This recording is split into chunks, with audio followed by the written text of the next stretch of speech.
오늘 이제 상한가를 달성한 넥스트비티에 대한 흐름들을 한번 체크해 보려고 합니다. 그래서 거래량 의미를 파악하기에 관련된 영상인데, 제가 앞으로도 이제 약간의 교육적인 영상을 찍으려면 이제 그 거래량 관련된 영상들을 좀 많이 올릴 수 있어요. 왜냐면 주가를 분석하는 데 있어서, 기술적인 분석을 하는 데 있어서 거래량은 정말 굉장히 중요한 요인이거든요. 그러니까 거래량 분석을 시작으로 거래량 분석으로 끝난다라고 해도 좋을 정도고, 실제로 우리들이 사용하는 그 주식시장의 보조지표들 있잖아요. 이런 것들이 거래량을 기반으로 한 지표들이 굉장히 많아요. 그만큼 거래량은 중요하다라는 겁니다. 그래서 거래량의 의미를 한번 파악해 보도록 하겠습니다. 짤막한 영상일 것 같아요. 일단은 심플한 내용들로 일단 말씀을 드리고, 또 반복적으로 제가 시간이 있을 때마다 좀 업데이트를 해드리도록 하겠습니다.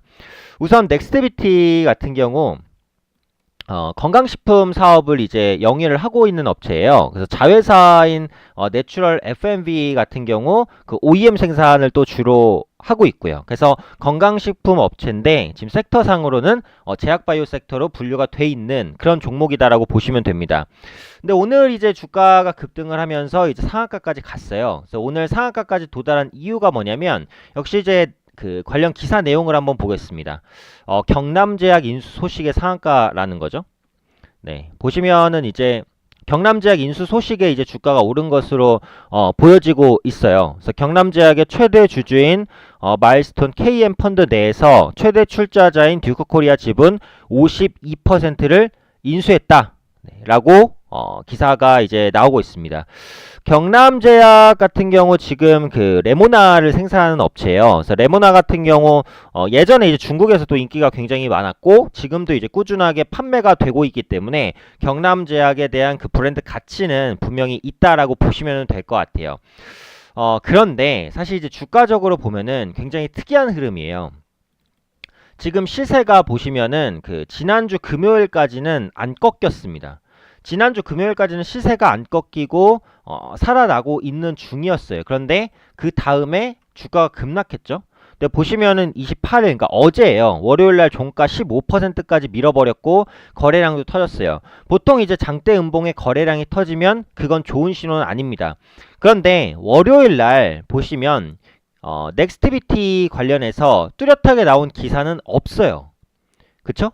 뚜렷하게 나온 기사는 없어요. 근데 15% 정도 급락이 나왔어요. 물론 그럴 수도 있죠. 그동안 이제 2,000원 초반대까지 바닥권에서 굉장히 가파르게 올랐어요. 주가가 7, 80% 정도 올라가다 보니까 차익 실현 매물이 출혈했다라고 볼 수도 있어요. 그쵸? 그런데 지금 말씀드린 대로 기사가 포함되지 않고 밀렸단 말이에요. 네, 그럴 경우에는 거래량을 조금 더 쪼개서 분석해 볼 필요가 있어요. 제가 전에도 말씀드렸듯이 거래량은 일봉으로 보는 것도 중요하지만 분봉으로 보는 것도 중요합니다. 분봉으로 볼 필요가 있을 때는 분복 분석까지 하시는 게 좋죠. 월요일장에 15% 급락이 나왔는데 기사가 나온 게 없어요. 상승에 따른 차익 실현 매물로 볼 수도 있지만 그렇지 않을 수도 있기 때문에 분봉을 보자는 거죠. 저는 주로 10분봉을 많이 봐요. 근데 분봉 같은 경우에는 몇 분봉을 보는 게 좋다라고 정해진 건 없어요. 근데 저 같은 경우에는 5분봉, 10분봉, 그리고 1분봉, 요런 봉들을 좀 중요하게 생각을 합니다. 그런 부분들은 개인 투자 분들께서 여러 가지 이제 분봉을 보시면서 분석을 해보실 필요가 있고요. 자, 그래서 어제 하루 동안의 그 매물이 나온 걸 볼게요. 28일 날을 보시면, 네, 28일 날. 네, 이때부터가 이제 28일의 그 주가의 흐름입니다. 주가가 계속해서 빠지면서 15%까지 궁극적으로 하락을 했어요. 그런데 실제로 어제 많이 실린 거래량의 대부분은 여기 오후 2시 이후죠. 그리고 여기 오후 3시 이후죠. 여기에 이제 거래량이 많이 실렸다는 걸 알 수 있어요. 이 앞에 실린 거래량은 많지가 않습니다. 그러면 뭐예요? 2시 이후와 3시 이후에 실렸던 거래량이 중요한 거예요. 어제장, 월요일장의 흐름에서도. 근데 보시면은 이제 어제 같은 경우에는 중간에 코스피나 코스닥이 조금 흔들림을 많이 보였었단 말이에요. 그러다 보니까 주가가 밀릴 수도 있었어요. 근데 특징적으로 보시면은 밑꼬리가 이제 또 상당히 많이 달리는 흐름들이 나와요. 자, 보통 그 장대 음봉으로 떨어질 때 거래량이 많이 실리면 추가 하락 가능성이 높습니다. 세력이 됐든 아니면 기존 수급이 됐든 현재가로 막 매도했다는 거니까. 근데 이제 양봉으로 띄우면서 거래량이 많이 실릴 때는 추가 상승 가능성이 높습니다. 왜냐하면 현재가를 다 잡아먹었다는 거잖아요. 지금 이게 색깔 구분이 안 되는데, 네, 요거를 좀 빨갛게 하고, 네, 요거를 파랗게 해볼게요. 네. 그래서 장대 음봉의 거래량이 실리면 추가 하락 가능성이 높아요. 왜? 주가가 여기부터 시작해서 여기까지 현재가로 엄청 팔아댔다는 거잖아요. 그쵸? 세력이 빠져나갔든 뭐가 됐든. 그 다음에 반대로 양봉이 떴다는 것은 현재가 여기부터 여기까지 시가를 다 잡아먹으면서 거래량을 터뜨린 거예요. 세력의 개입이라고 볼 수도 있겠죠? 그래서 추가 상승 가능성이 높습니다.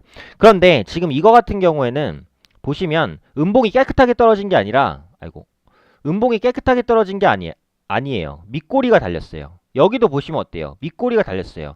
이건 뭐냐? 급락을 시켰는데 이 정도 되돌림이 나오는 거예요. 그쵸? 그러니까 봉이 이렇게 되고 밑꼬리가 살짝 달리는 흐름이 나오는 거죠. 이 밑꼬리에 주목을 해야 된다는 거예요. 보통 이렇게 장대 음봉을 때리면서 급락을 시키는 주가는 투자 심리가 굉장히 얼어붙은 그 주가입니다. 현재가로 누가 막 파는데 누가 사고 싶겠어요, 이걸 무서워서. 그럼에도 불구하고 이 밑꼬리에서 이런 수급들을 먹은 모습들이 두 번 나타나요. 그리고 여기에 거래량도 많이 실렸어요. 그것은 뭐예요? 급락 이후에 주가를 저가에서 매수하려는 힘이 크게 있다는 거예요. 그런데 어제 같은 경우 주가 급락에 따른 이슈나 이런 부분들이 나온 건 있습니까? 없습니까? 아까도 말씀드렸듯이 없어요. 그럼 이걸 뭘로 판단해야 되냐면 주가 급락에도 불구하고 누군가는 분명히 샀다는 신호예요. 이런 신호들이 경남제약 인수에 대한 이슈를 미리 알고 있는 세력이 있었을 수도 있다라고 생각을 해볼 수도 있는 거예요. 이게 주식이라는 건 어차피 100% 정답은 없어요. 그러니까 하는 흐름, 주가 흐름, 이슈, 거래량, 시황 굉장히 많은 것들을 복합적으로 분석을 하는 거거든요. 근데 그렇게 복합적으로 분석을 해보면서 생각도 해보고 상상도 해보고 예측도 해보는 거예요. 그러면서 그런 예측들이 조금 더 잘 맞아 들어갈 때 내 투자에 대한 실력이 올라가는 거거든요. 그런 관점에서 제가 지금 말씀드리는 거는 어제 급락이 나타났음에도 불구하고 밑꼬리로 들어올리려는 힘은 분명히 있었다라는 거. 그렇다면 그 힘이 알고 있는 것은 오늘 나온 경남제약 경영권 확보 이슈일 수도 있다라는 거. 이런 부분들에 대해서 한번 생각을 해본다라는 관점이거든요. 그 다음에 주가는 오늘 이슈가 나오면서 빵 터지면서 상한가까지 닫은 흐름입니다. 오늘 종가까지 상한가를 닫으면 추가 상승 가능성이 높겠죠. 그래서 사실은 이제 오늘 넥스트비티를 말씀을 드리는 것은 거래량의 의미를 파악해보자라는 관점인 거거든요. 그쵸? 그럼 종합적으로 결론만 말씀드리면 뭐예요? 아까도 언급드렸듯이 이렇게 장대 음봉이 뜨면서 거래량이 발생하는 건 좋은 신호 아니에요. 현재가부터 계속해서 밀어버렸다는 거니까. 근데 장대 양봉이 뜨면서 거래량이 발생했다는 것은 현재가부터 시작해서 고가까지 쫙 이제 수급을 다 빨아먹은 거니까 세력 개입이라고 볼 수 있어요. 근데 음봉으로 떨어졌다가 밑꼬리가 달렸는데 거래량이 많이 터졌을 때는 뭐라고요? 현재가로 밀어버리는 세력이 컸지만 그걸 소화하는 저가에서 사고 싶어하는 사람들이 분명히 있었다. 그럼 이 주가의 반등 모멘텀이 될 수 있거나 아니면 뭔가 이슈가 있을 수도 있겠구나라고 생각을 해볼 수 있다는 거예요. 주식 투자에서는 어쨌든 많은 가능성들, 많은 증거들 이런 것들을 포집해서 맞춰보는, 그러니까 퍼즐처럼 맞춰보는 과정이에요. 그런 퍼즐들이 하나씩 완성이 될 때 내 실력도 쌓이고 내 계좌 수익도 불어날 수가 있습니다.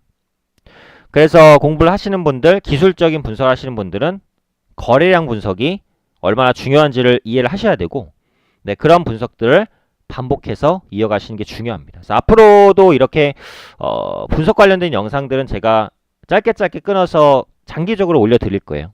그래서 꾸준히 보시면서 도움 받으셨으면 좋겠습니다.